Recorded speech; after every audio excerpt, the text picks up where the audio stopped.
move swiftly on now. I'm glad I'm coming to you, Raj. Baldy's lost it over there. Only one with any decorum on this podcast. Let's talk about the RCB. Baldy's got a lot of sun today. You can see that. Made it even worse by the laughter. Thank you, Raj. RCB. So I always love talking about RCB. They are the glamour team along with the Mumbai Indians. Squad changes. Harshal, Hazelwood and Hasaranga. 3 H's all cut in the off-season, released, which shows a real intent, I think, to change how they have bowled. And that being a weakness for them over the last season or so. They added the likes of Lockie Ferguson, Joseph Alzari Joseph, his brother, and Tom Curran from an overseas perspective. Akash Deep, who played the 4th Test against England, is also part of the RCB squad. I like that. Yet to make play a game, I believe, in the IPL. I'm not 100% sure on that, but he'll be an important cog in their bowling lineup, I think. From a squad changes perspective, that's what I've got. I just wanted to come into the where I think they're going to struggle before we talk about the positive stuff. A bit more hard talk. Yeah, a little bit of real talk. Sorry. Yeah. And it's the same old story. I was saying to you earlier that I feel like a bit of a broken record talking about RCB. It's the same thing every year, I feel, but it looks to be a weakened bowling attack in general, and definitely in the sort of spin department in particular. Maxwell, I think, will end up doing a lot of their spin bowling. The likes of Khan Sharma and Mayank Dagga are also there from a local perspective, but relative no-names, if I can be a little bit disrespectful, not intentionally, relative no-names on the international scene. So that is a weakness for them. Will Jacks, Reece Topley, English contingent, they're in the squad, but I think fitting them in is going to be a problem. Either of them being selected will be a real sort of horses for courses lineup selection, I think. But at the end of the day, from a weaknesses perspective for RCB, they just need to avoid having to chase or set 200 every game. Yeah, that's what they had to do a lot last year.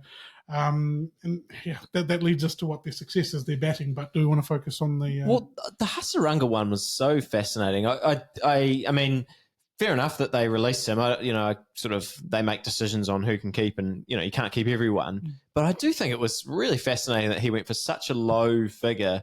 In the auction. I mean, it wouldn't have taken a lot to pick him up again, and you add him into this lineup, and suddenly their bowling attack just looks so much more balanced. Without him now, like you say, I mean, that when I wrote down my concerns, it's exactly it. It's the same things that you've just mentioned: spin bowling, and then seam bowling depth in general.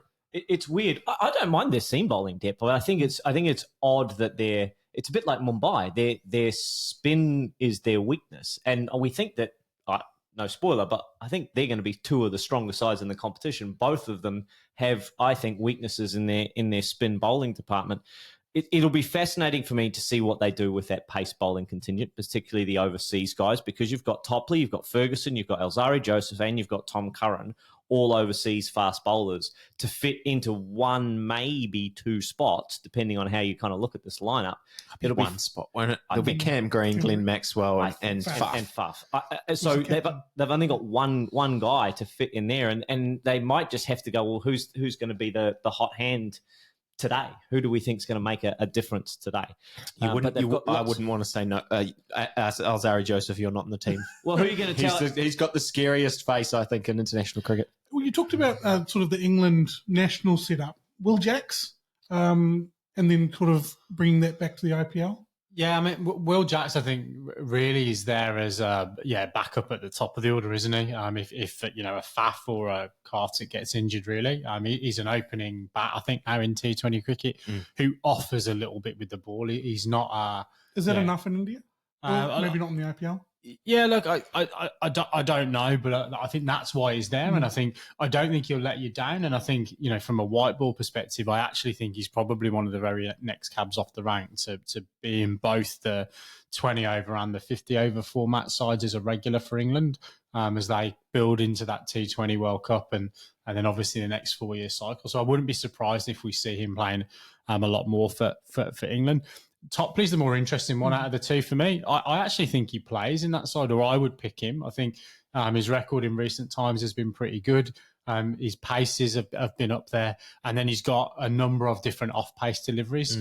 So I actually think if you kind of look at what his stats look like from a strike rate and an economy perspective, and what he offers as a left arm option as well. Personally, and look, this is not an England versus New Zealand thing, but he'd be ahead of Ferguson for me in that pick if they are going to pick one overseas seamer to slot into that side, and it looks like they're going to have to do that. Where do you have the seam attack kind of going, Raj? You got lots of options there, but you can only pick one. Who are you going with? So Alzari Joseph, I think, gets the first cab off the rank anyway. He'll go out there and we'll see how he performs, and then we'll change it up. I don't know what kind of pitches they're going to play on. The RCB home ground, which is eluding me at the moment, is not a favourable one for bowlers. It feels like it's a good batting track. They score a lot of runs there, but I think that could be as much about their top six as it has been about anything else. Surely that's a segue now. We're 4 minutes to go. Let's talk. Let's talk about the batting, but can we focus a little bit on Virat? Because I've seen a few things lately about will he make this T20 World Cup squad, which if that's the case and that's some of the chatter out there, I feel like this is a big tournament for him. He's just missed a marquee series, had his reasons for missing that. But, he's going to want to come back and really kind of dominate this tournament, isn't he? You saw him at the World Cup, scored runs coming out of everywhere. He will be picked if he is fit. I do think this is an important IPL, but every IPL is important because they need him to score runs to win. That's what it comes down to. But I had a great line to come in that RCB is synonymous with Virat Kohli, and Virat Kohli is synonymous with batting, which is a massive strength of the RCB here. Faf scored 730 runs last year. Great year last year. Really good year. Kohli, Patel, Maxwell, Green, Karthik. It's not hard to imagine any of these guys coming off big in a game. Or multiple ones. Can I ask you about Patidar? Does he have a real point to prove? Because in the Test series, he looked like the one guy who was kind of not quite on the same level as everybody else, right? Like all the other guys who came into that Indian batting lineup looked like if you kept picking them, they wouldn't be out of place. But Patidar just you kind of got that feeling. Maybe it's only a limited sample size or whatever, but just kind of got that feeling. Out in a few rough ways as well, didn't he?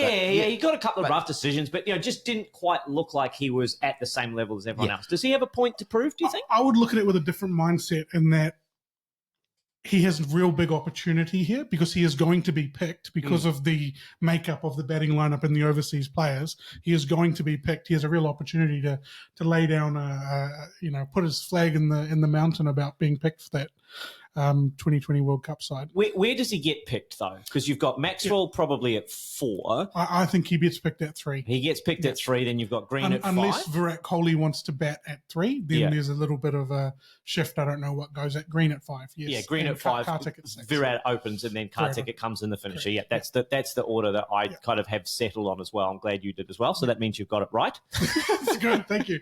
Well done you. Yeah. I just wanted to focus on a couple of things in the last 2 minutes.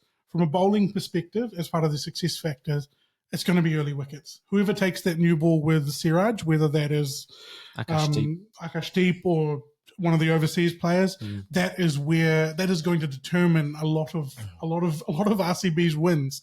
From a sort of numbers perspective, only twice last year were they asked to chase under 200 runs. Holy shoot. 186, or when they were chasing, 186, they've set a lot of scores rather than chasing, but 186 against Sunrisers, 171 against Mumbai. They won both of those games by 8 wickets. Wow. Right. And the list of scores that they failed to defend last year, 212 against LSG, 181 against Delhi Caps, 199 against Mumbai, 197 against Gujarat. They also scored 218 against CSK, but they were chasing 226. They failed to chase 200 against KKR as well. If they are going to win games, it's going to come down to taking wickets early to stop those big scores from happening. Because they're going to score the runs. They are going to score the runs pretty much every game. Equal 4th in the betting with the Super Giants. Raj, where are they going to finish in the tournament, do you think? I have them at 3. There is probably a little bit of heart over head there. Yeah. I think that sort of 3 to 6 or 3 to 7 can be very interchangeable at the moment. There are a lot of similar teams, but I've got them at 3. I think that 2020 cricket's about batting. If they look to have sorted a little bit of their bowling issues, I think that they can win a few more games off the bat. Awesome. Well, that wraps up our preview of the RCB.